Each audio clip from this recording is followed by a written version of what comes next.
Good evening, guys. Welcome back to the channel. There's been a huge update from David Ornstein regarding a player potentially leaving the club and a player potentially joining the club. So let's get straight into it and see what the latest update is and just discuss it for a few moments. So Fabinho has been a player that's been in the headlines for about 3 weeks now. It's been well documented by the most reliable journalists in world football that he's close to joining Al Ittihad, and it has gone quiet over the last few days slash week regarding that. And there's been all sorts of reports as to why that might be. Some talk about his dogs potentially being a stumbling block over getting them into Saudi Arabia, but David Ornstein has took to Twitter to say that Fabinho transfer to Al Ittihad is in jeopardy. Talks are ongoing and all parties are committed to the deal. So both clubs want this to happen. Liverpool want him to go and to get their £40 million, and Al Ittihad want Fabinho to join their club. But there is a delay, and the 29-year-old is set to resume training on Wednesday unless breakthrough is made beforehand, which, as of 6 o'clock, it hasn't yet, and absolutely nothing to do with his dogs, he has confirmed. Now, this is a real strange one to me because it did look all but done. All the Saudi pages were tweeting welcome Fabinho. Even Fabinho's wife was following Saudi pages on Instagram and all these other accounts. But there seems to be one key detail that hasn't been solved and agreed yet. And, okay, there may have been something in the dog story in him, personally getting to Saudi Arabia. But in terms of the deal being completed and finalized, David Ornstein says there's nothing to do with his dogs in there. So what it must be, like I say, is one of the agreements not matching. The expectation from Liverpool not entirely matching with what El Ittihad want, and that could be anything. That could be from payment structure to the actual fee of what it's going to be. Are we going to get this all in one? Is it going to be bonus incentives? All those kind of things are crucial to these deals. And if we are going to reinvest this money into a player that we're going to talk about in a few moments' time, maybe we want the chunk of it up front, and maybe that's not something that they are prepared to do. There has been a rumor of sorts surfacing. It's not from anybody reliable, I don't believe, saying that the governing body haven't given the green light to release the funds to the club. I don't know how true that is, but what does this mean for Fabinho? Like, if this doesn't go through, does Fabinho stay? Does he go? Who knows? But Florian Plettenberg, and this is very interesting, confirmed 4 days ago that Bayern Munich are monitoring the situation very closely, and that this deal was set to happen, and this was, like I say, 4 days ago. So at this time, everybody believes Fabinho to Al Ittihad was done, pending an announcement. But Florian says that if it was to fall through, then Bayern Munich would be interested as he fits the profile, and bosses have a top relation with his agent George Mendes. Now, again, this is very interesting because when you look at Fabinho and you look at the clubs in Saudi that could potentially buy him, they seemingly wouldn't have an issue with going to that 40 million price tag that we want. But where it gets a bit interesting for me is, are Bayern Munich going to be willing to pay 40 million? Or, if it's not Bayern Munich and he has to go to Europe, are any of these clubs going to be willing to meet that 40 million price tag? And I'm not too sure, to be honest, because I feel like personally the Saudi Arabian clubs, they're happy to pay it because they want the big names in their teams. They want to have the biggest names in world football. And when you look at DMs over the last 5 years, that's exactly what Fabinho is. Whether or not, he might have fallen off a cliff over the last 18 months, but in terms of his name and his stature in the game, he's certainly up there as one of the biggest names in world football. And that's why I think Saudi Arabian clubs at this moment in time, they're not too fussed with paying that sort of money. But a Bayern Munich, who, their ambitions are slightly different. They want to have a team around that can, compete for the Champions League and the league for the next 3-4 years.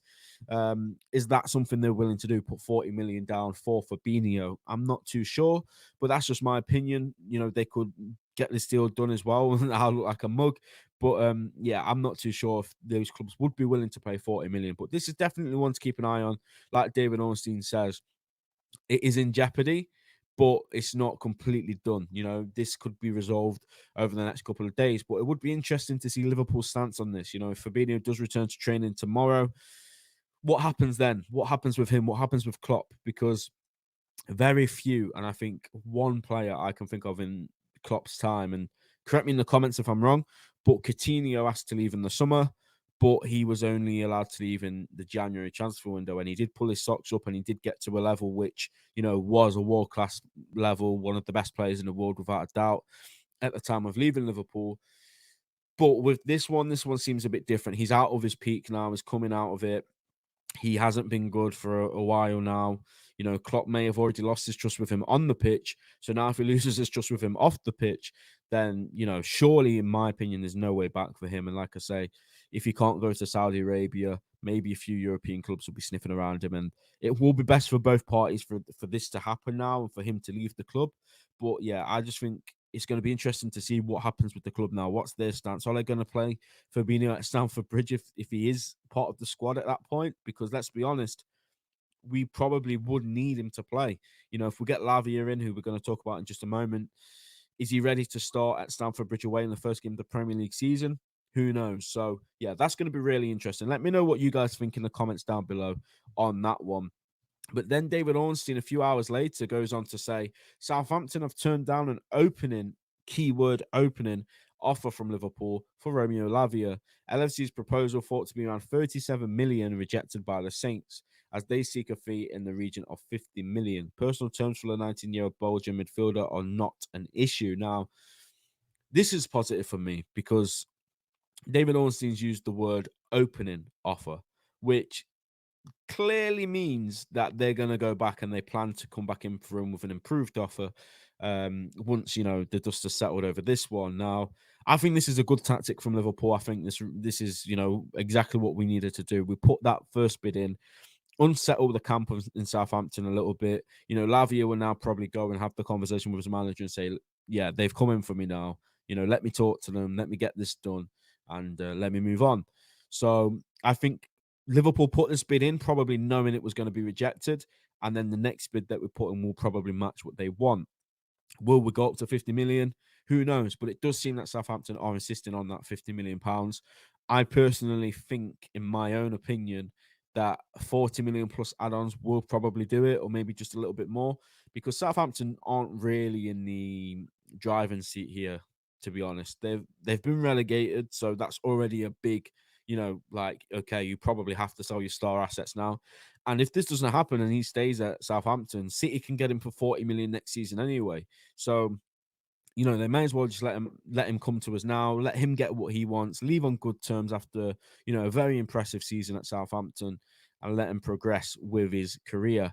I think that is exactly what needs to happen. I think that's exactly what will happen, because I personally believe that, he is going to be a Liverpool player come the end of the transfer window.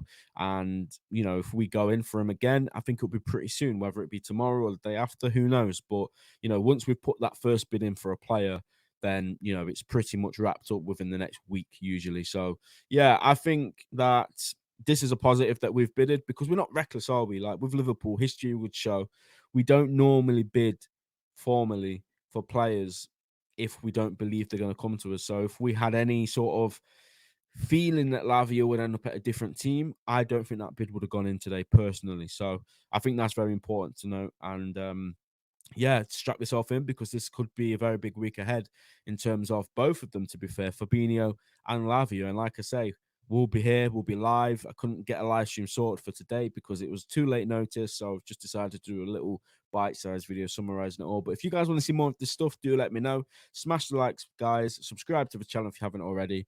And we will see you guys for the Leicester City match reaction on Sunday evening. So take care and goodbye.